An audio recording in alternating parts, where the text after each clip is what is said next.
Good morning, ladies and gentlemen, and welcome. My name is James Whitcomb. I'm the candidate coach. It's great to have you with me today while we have this wonderful workshop called How to Give Great Answers to Interview Questions. Now, I work with a lot of people in recruitment. I meet a lot of people who are looking for work. I also work with a lot of people who haven't looked for work for a long time. What everybody says, regardless of whether they've been looking for work recently or not for a long time, is it is really challenging. It is really hard. It is really difficult to attend a job interview and to know how to give a great answer to an interview question. So that's what we're going to focus on today. We are going to focus solely on how can you give a great answer to an interview question, because interviews don't go for very long. On average, you might be asked somewhere between 10 and 15 questions. It's not very many. And over the course of those 10 or 15 questions, the interviewer is assessing the strength of your answers, how well organized your answers are, how detailed your answers are, and based on your answers, whether or not they think that you are good enough to get the job. So today, we are going to spend some time talking through how you can give great answers to those interview questions. I am coming to you live today via our LinkedIn page, via our Facebook page, via our YouTube channel. Hello if you're watching us on any of our social media platforms, but also a big welcome and hello to those of you who are watching on our partner sites. It is great to have you with us today. Just a little bit of housekeeping before we get stuck into the workshop. If for any reason I do drop off the line today, please wait for me to rejoin. Every now and then we might have a power outage or the Wi-Fi drops out and I get kicked off the line. Only happens once or twice a year, so hopefully it's not today. But if I do disappear, please stay on the line. If I look like I'm looking over here a little bit today, that's because that's where my presentation screen is. That's where I'm sharing my screen from, and that helps to prompt me with the slides. Feel free to ask questions today, take lots of notes, and you will also be able to watch a replay of today's session on our YouTube channel and also on our LinkedIn and Facebook pages. They are automatically uploaded for you to watch again, or perhaps for you to share with family and friends who might also be looking for work and wanting to improve their interview performance. A little bit about me, your presenter, James. So who actually am I? I'm the candidate coach, but I'm also a director at Smart Recruitment. I've been working in recruitment since 2005, so I've had 16 years in recruitment. Over that time, I've conducted, I reckon, over 3,000 interviews and over 600 group assessments. So that's a lot of interviews.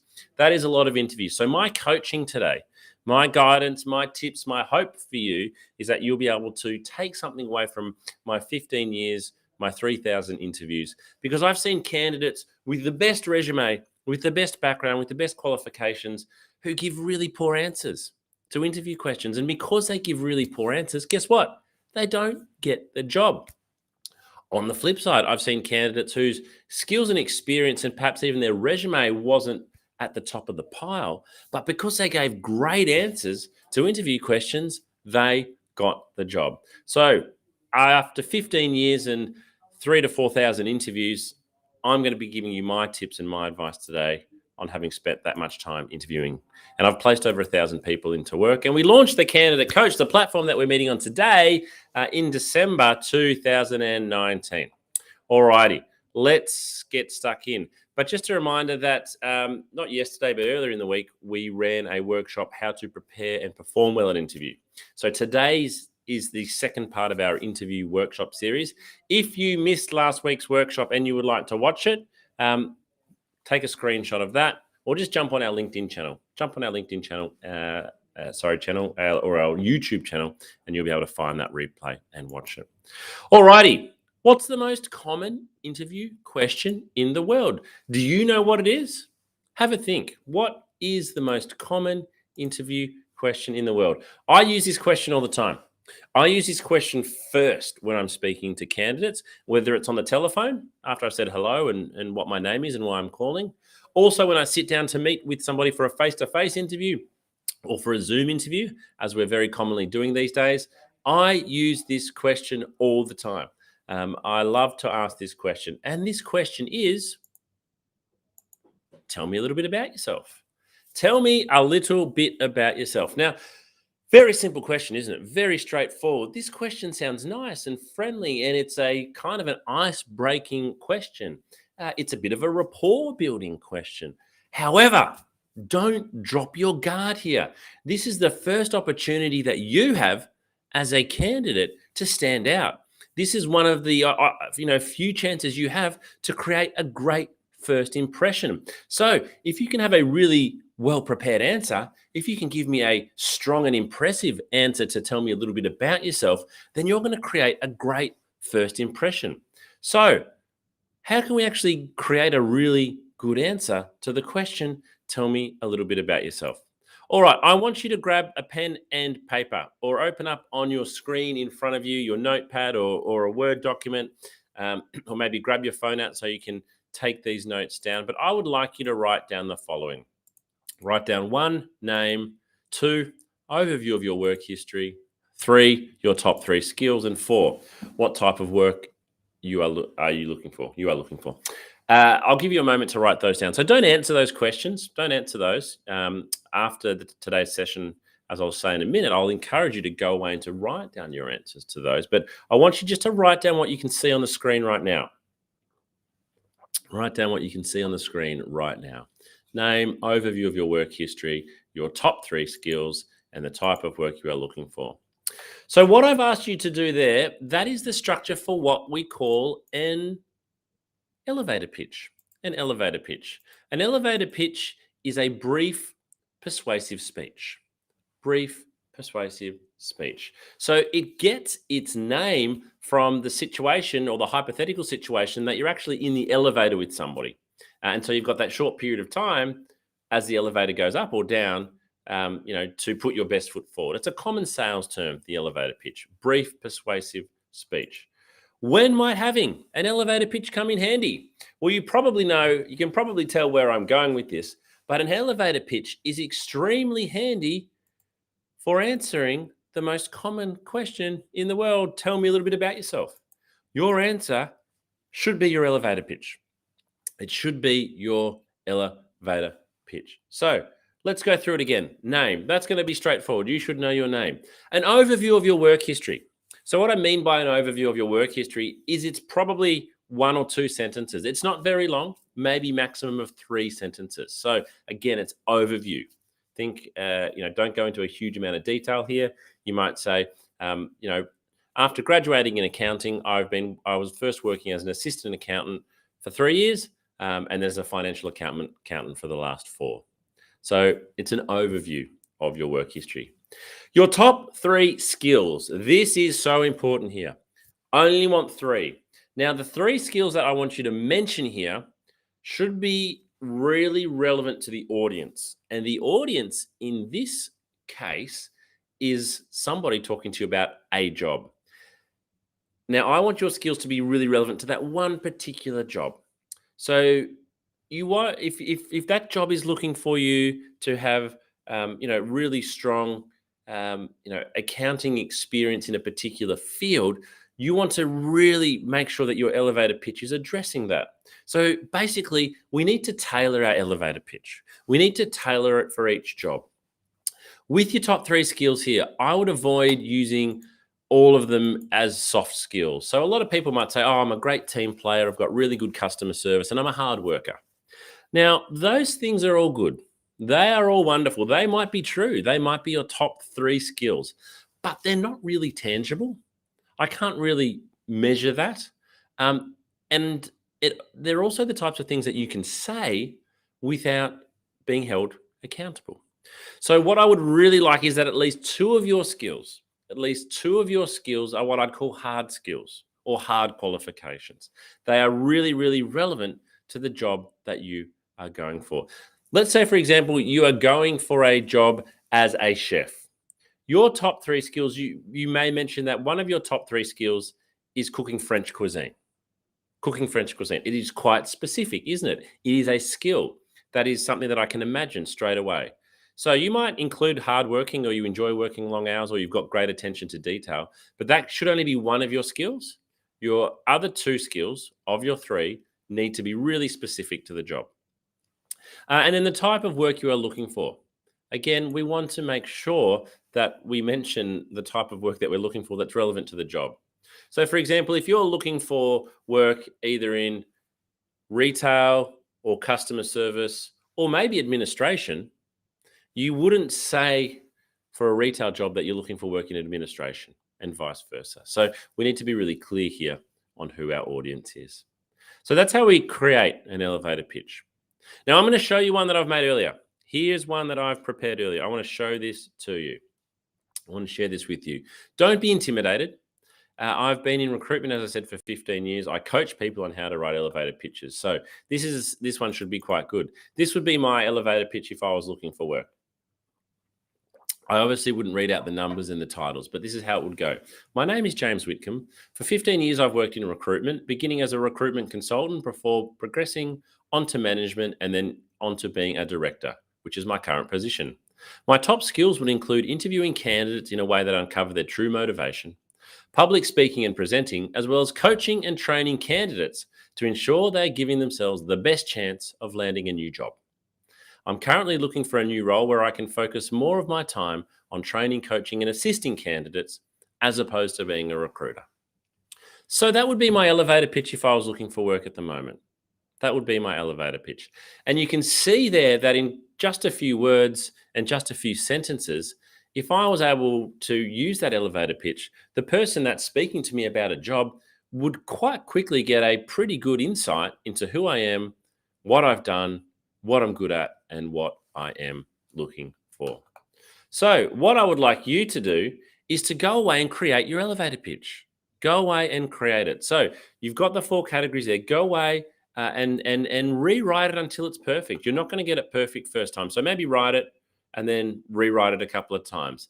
And again, you might have several elevator pitches depending on what type of job you're going for. Once you've got it to the point you're really happy with it, I want you to print it out. I want you to stick a copy on the wall or stick a copy on the fridge. Have a copy in your handbag. Have a copy on your phone. The reason I want you to do that is if somebody calls you about a job and says, tell me a bit about yourself, you're going to think, oh, that's my elevator pitch. And your brain's going to freeze and you are going to think, where's my elevator pitch? But if you just have to look down at your phone or look at the fridge, you can see the words and it will come back to you. And that should allow you to say your elevator pitch. Try not to make it sound too red, but that should really help you to be able to deliver it. Oops. And then finally, use it. So use your elevator pitch. That is the purpose of creating it. Alrighty. How do we stand out at interview? Well, there's one rule. And those of you who have attended my previous workshop on interview preparation will know the one rule is preparation. Preparation is absolutely the key for standing out at interview. So, a candidate who answers questions confidently gives the interviewer a great sense that they are a top performer. So if you give really good answers to interview questions, if you are able to look the person in the eye and you can give a really strong, confident, articulated, well-prepared answer, then the recruiter or the manager or the person who is interviewing you will think, wow, this person gives great interview answers, and that will give them a sense that you're going to be a top performer. That's the impression that you give.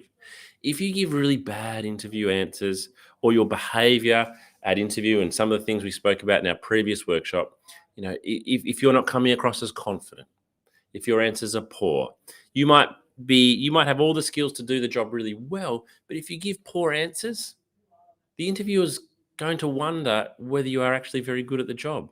And because your answers are poor or you're not confident, it's probably going to count against you. So we need to give confident answers. And the only way we can give confident answers is to know how to and then to practice. Okay, let's get into it. We've got 2 types of interview questions. You've probably heard about these, but we're going to run through them today. So first of all, the first type of interview questions are behavioral questions. We're going to focus on them first. And then the second type of interview questions are technical questions. We'll look at them second. So behavioral questions, what are we looking to do here? What are we looking to achieve? Well, behavioral questions focus on how you've handled various situations in the workplace or in study, and reveal your character traits, your abilities, and your skills. So, what we are looking for here a lot of the time are examples. We are looking for examples as recruiters where you can articulate a situation, you can articulate what you did, and you can articulate what the outcome was because of what you did.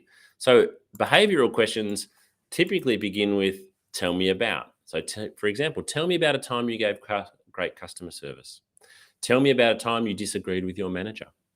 Now, have a think as you're watching this right now. If you are asked these two questions, and these two are very common behavioral questions, even if you're not going for a working customer service, you still might be asked this question. And certainly the second one could be asked at any job interview. What would your answer be right now? What would your answer be if you were asked these two questions right now? What would you say? Do you feel confident? Can you deliver a confident answer to these questions? If your answer is no, your answer is probably the same as everybody else's. Not many people feel confident about being able to answer these questions well.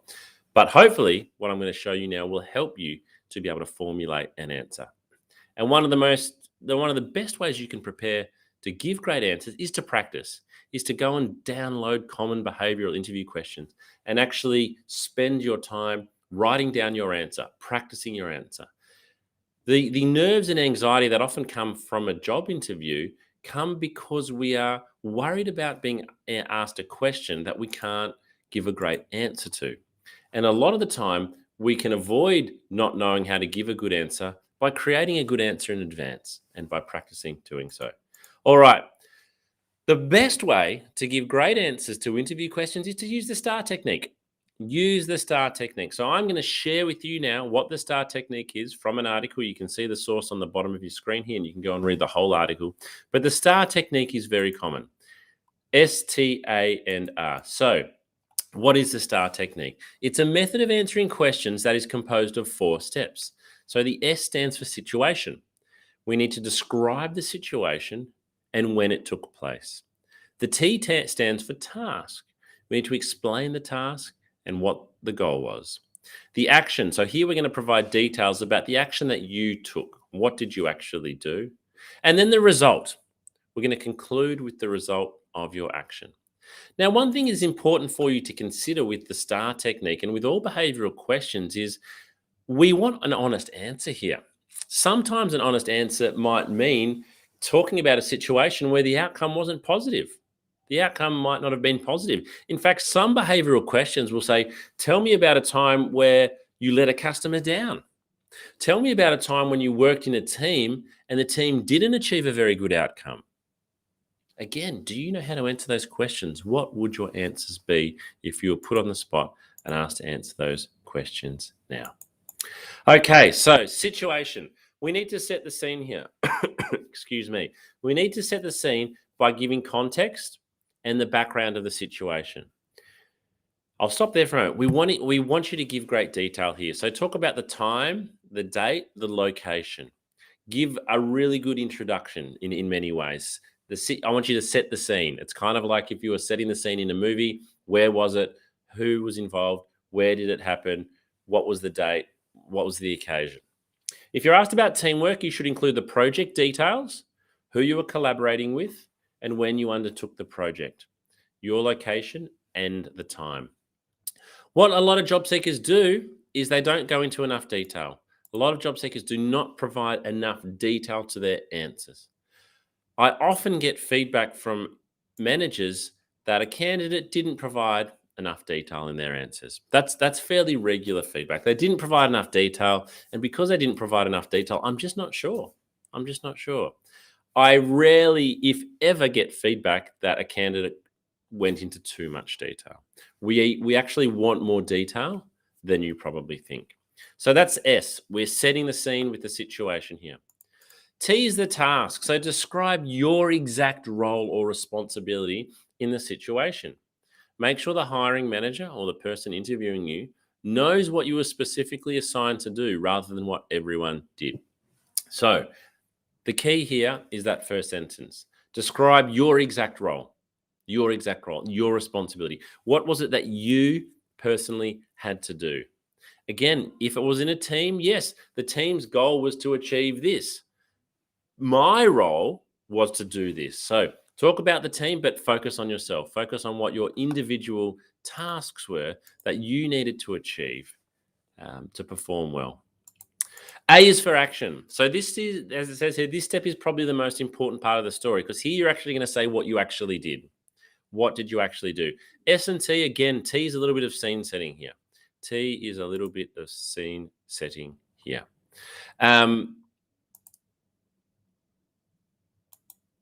So this step is the most important part of the story. Here, you explain how you handled the difficult situation or conquered the problem. Say whether you did it alone or together as a team. What you are trying to communicate is your assessment of the situation and your response to the problem, as well as how you got the team involved. Share as many details as possible. So again, we want to see details here. And as you do, avoid acronyms and company-specific jargon. So this is the key step. What did you actually do?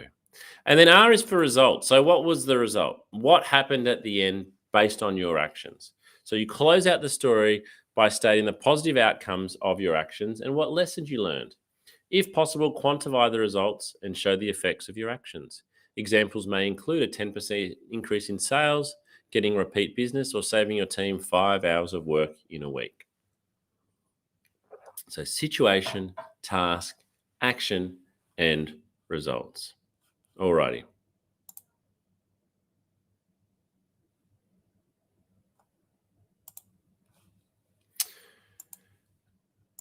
So let's have a look at an example here. So I'm going to share you an example from somebody who's going for a job as a nurse. This is the example. Describe a time when you handled a difficult situation at work. How did you react? So you might get this question. Again, have a quick think to yourself. What would your answer be? What situation would you draw on? A lot of people, sometimes it's actually quite hard to think of a time where actually you had a difficult situation. Maybe your career is quite early. Maybe you've always been happy in your employment. You actually can't say though that you don't have anything that you can come up with here, because it's important to have an example. So this is how a nurse answered that question. In my last job, one of my colleagues quit after securing a job with a top private hospital. Though I was managing a ward full of patients, I was assigned this one patient who didn't want to be admitted. He wanted to bolt out of his room. I made myself available to the patient, discussed with him the reason he was being admitted, and assured him he would receive 24/7 attention and good care. The patient finally calmed down and agreed to spend the next 3 days under observation. He was discharged on the third day, and the wife personally thanked me for handling someone she knew to be extremely stubborn and difficult. So this is a really good answer, and you might be thinking, wow, how was that answer constructed? Well, let's have a look. So in red, we've got situation.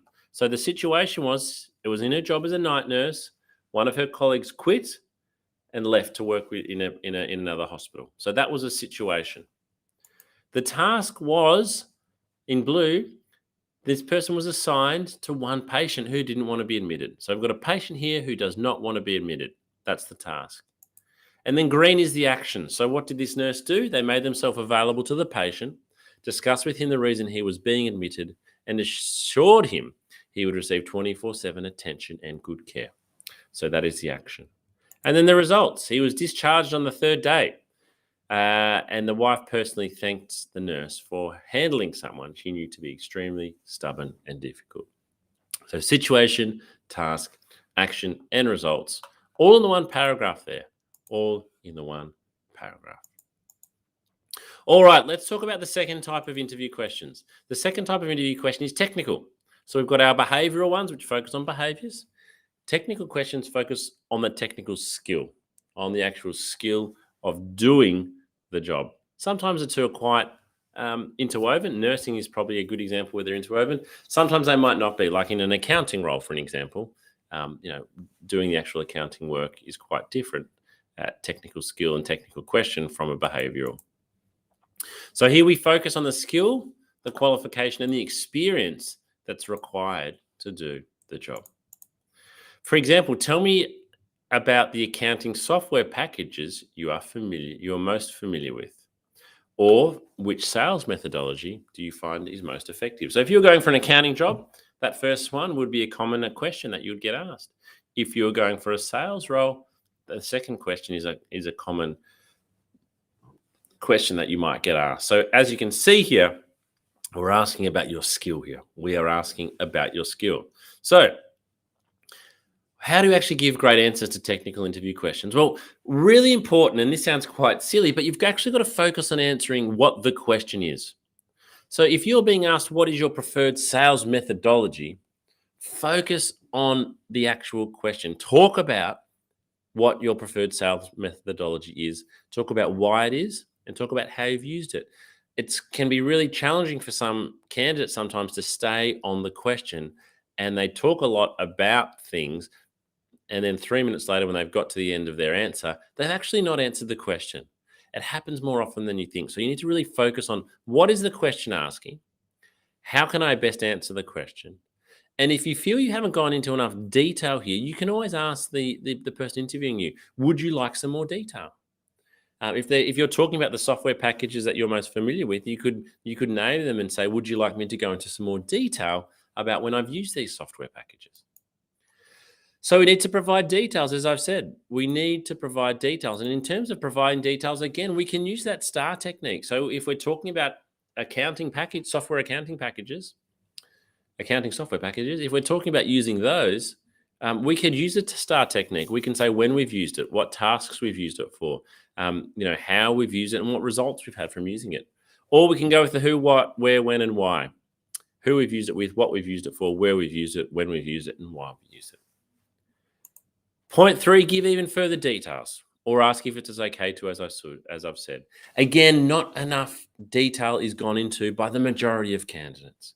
You need to go into a lot of detail. Fourthly, try to relate the answer to the job or the company that you are interviewing with. Now, this can sound tricky when you don't know yet perhaps who your interview is with. But if you can relate the answer to the job that you're going for, and you're starting to draw those two things together, that is really, really impressive. That is really impressive, and that is going to give a great answer. So I can't give you a specific example there because it would depend on the job. But if you can try to relate the answer to the job or company you are interviewing with, it's really going to work in your favor. Alrighty. How do we deal with nerves or anxiety at a job interview? This can be a huge challenge for a lot of people. I'm going to play a short video with you where we're going to hear from a leading workplace psychologist, Dr. Sarah Barker from the Black Dog Institute, on how you can deal with nerves and anxiety at job interview.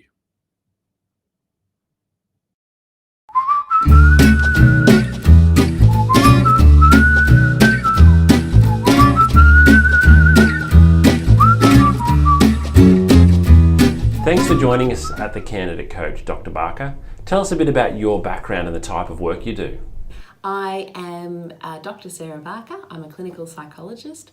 I've worked in workplace mental health with Black Dog Institute for the past 7 years.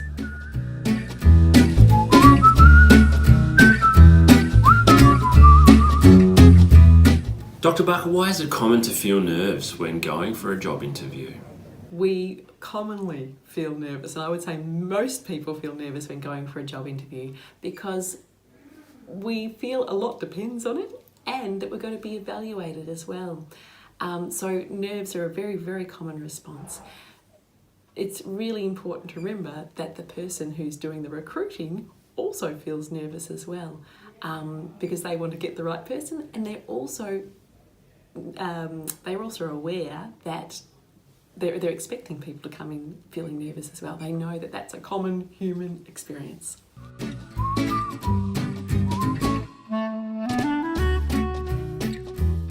What can we do before the interview to help best prepare so that we're not overcome by feelings of nerves and anxiety? To best prepare ourselves to avoid some of those feelings of anxiety and nerves before an interview, firstly is to accept, I think, that they're going to be there. And actually, a few nerves are actually helpful. They help us give our best performance, give our best answers, think the best on the spot. So accepting that there's going to be a level of nerves is okay. But I think also probably an hour beforehand or the morning before the interview, really practicing some breathing strategies, whichever is your favourite breathing strategy, to calm those nerves down, calm the system down, calm the breath down, and allow your body to relax as much as it can into the interview.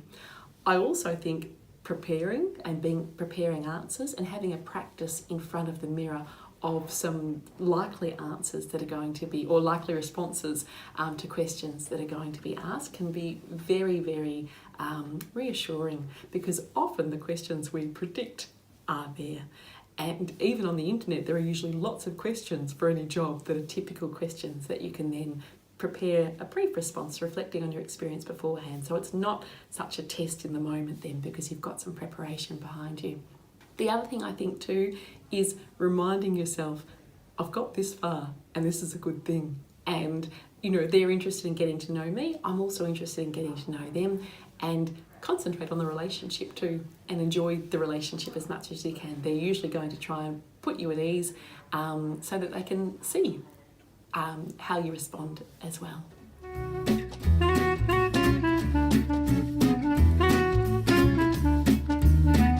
And what can we do during the interview if we feel a bout of nerves or anxiety coming on? It's very common for us to suddenly feel overwhelmed in the moment in an interview. If that happens, take some deep breaths. It's okay to buy some time. It's okay. And also, when we take deep breaths in an interview, it's only usually us that notice, okay? So taking some deep breaths can really be helpful. And even saying to the interviewer, could I just take a moment here just to pause and gather my thoughts? And then just breathe, okay? And then when you're ready, come back and say, I'm ready to continue on. And that's a fine way to manage nerves during an interview.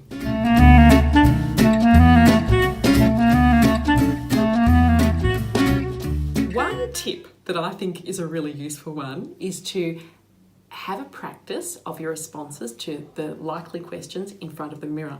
Something you might notice is that the questions you're feeling more confident about, you'll smile more, you'll be more relaxed, you'll, strut your stuff a little bit as you respond. You'll notice too, the questions you feel less confident about, you might stop smiling or your face might change.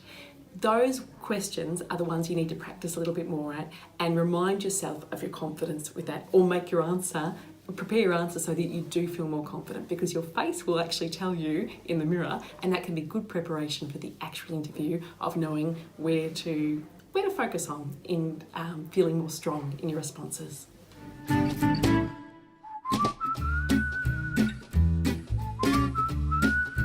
In summary, nerves and anxiety for interviews can be partially managed and avoided by preparing beforehand, using our breathing exercises and techniques to reduce stress so we're going in feeling calmer, and also during the interview by practicing those same skills.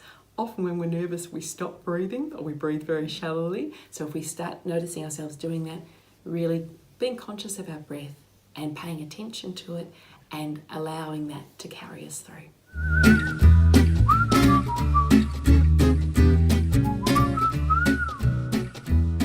Thanks for watching today, and we hope this has helped you best prepare for your next job interview.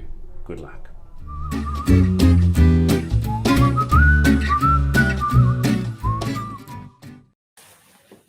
A great video there and some great tips. So, how do we actually stand out at interview? Well, preparation is key. As I've said, preparation is your friend, and preparation you can do. So hopefully everything we've shared with you today, you can go and do. You can go away and create your own elevator pitch. You can go away and learn how to use the STAR technique. Practice is absolutely vital. Your interview technique, and in particular, the way you answer interview questions, is not going to improve unless you practice. Practice is absolutely vital. Now, if you're still wanting more assistance, I'd really encourage you to jump on our candidate coaching platform. We've got 2 episodes, episode 8, which is called Interview Preparation, Getting the Basics Right, and episode 9, Taking Your Interview from Good to Great. On these videos, you'll hear from 6 different recruiters at 6 different organizations, giving their thoughts, advice, and tips on how you can stand out when you're next going for a job interview. And a reminder of all the resources that are available to you on our candidate coaching platform. You have access to video coaching, resume and cover letter templates, interview questions, online assessments that you can take to test your skills, downloadable checklists, articles, advice for executive job seekers, mental health support, all of the information about our upcoming workshops, and it's all available to you for free. So please do check that out. Thanks very much for attending today. We would love your feedback, so you can see on your screen there now. We would love to hear from you on what you've learned in today's workshop. What's really stood out to you? We'd also like to hear from you in this survey. What more can we offer you in terms of topics for our upcoming workshops? It literally only takes 2 minutes, so please do complete that survey. And I'd really encourage you, if you don't already, follow us on LinkedIn. It's The Candidate Coach, all one word. We're going to finish today with one final video. We're going to hear from Dr. Sarah Barker again. And in this video, she talks about why it's important to look after your mental health when you're looking for work. Often as a job seeker, your mental health may slip a little bit. It may decline a little bit the longer you go looking for work. This video will be the conclusion of today's workshop. Thank you very much for joining me. Good luck standing out at your next interview.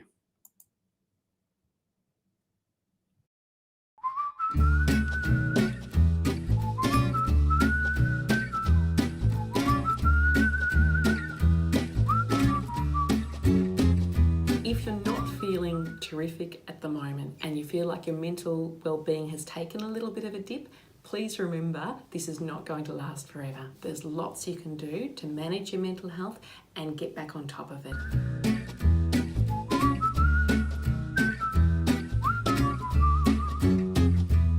I am Dr. Sarah Barker. I'm a clinical psychologist. I've worked in workplace mental health with Black Dog Institute for the past 7 years.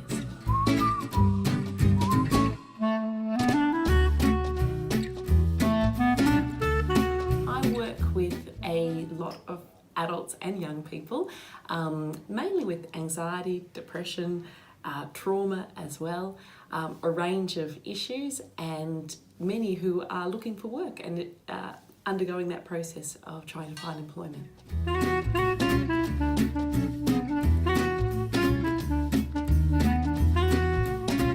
Looking for work causes mental strain because our identity is tied up with our work.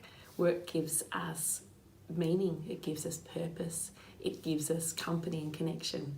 So it's stressful for lots of reasons looking for work, and it can take a toll on our mental health.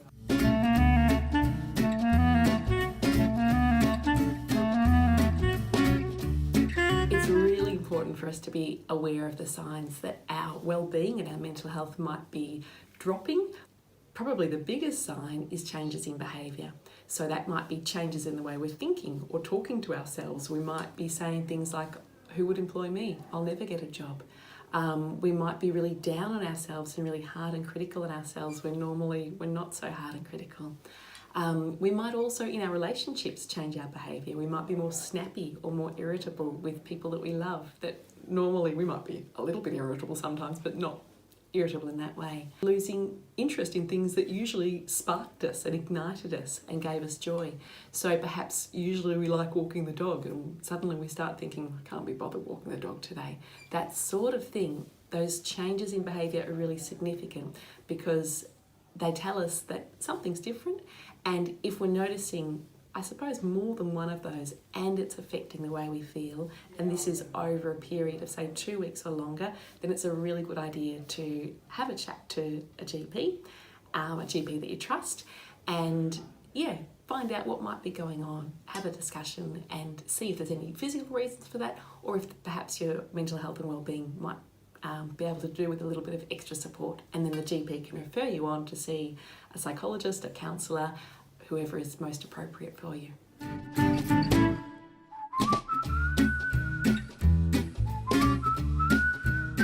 There are so many great things you can do to look after your mental health when you're looking for work, and it's really important that you do. My very top tip would be really talking kindly to yourself and being compassionate with yourself.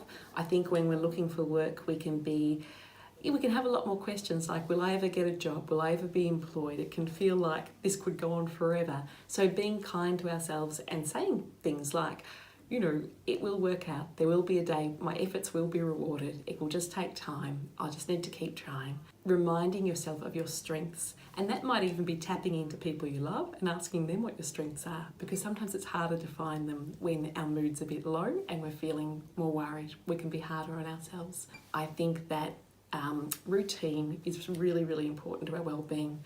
When we're looking for work, we mightn't have such a regular routine because there mightn't be a 9 to 5 start and finish time for a job. Well, there isn't.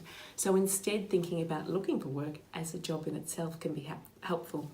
Having a start time and a finish time can be really helpful, and some set tasks that you hope to achieve that day. Purpose is really important too. So purpose might come through routine, but it can also come through other things. Meaning's really important, and our work gives us meaning. So when we're looking for work, meaning mightn't feel like it's there as much. Part of what we can do is infuse those tasks with meaning. So I am doing these things today, I'm looking for work, and that is meaningful in itself because there's an end goal to this. It will be something that's good for me and good for the people that I love as well.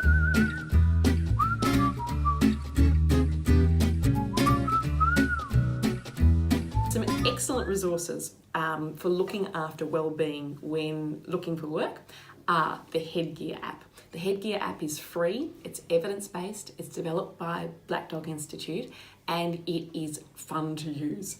It uses mindfulness, so a technique to really help us relax and reduce physiological arousal, which can often occur when we're feeling anxious.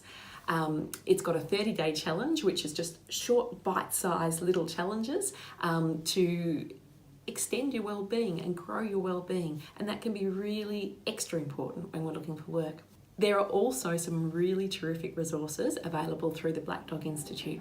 One of them is a beautiful self-care plan that encourages you to think about your top coping tips, the things that personally work best for you, that are positive coping strategies.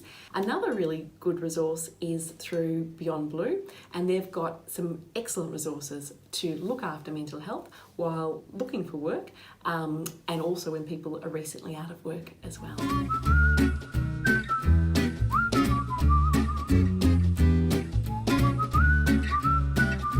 Probably time to seek professional assistance when you notice your mood is lower and you're feeling more down than usual, when you're worrying more and perhaps worrying excessively about things that you wouldn't normally worry about, and perhaps in your relationships too, when you're more tense with people and perhaps more snappy or irritable. All of these are signs that perhaps our mood is not in the greatest space and our well-being is not in the greatest space, and that it can be a great idea then to chat to your GP, who can then refer you to an appropriate person to help you strengthen your well-being.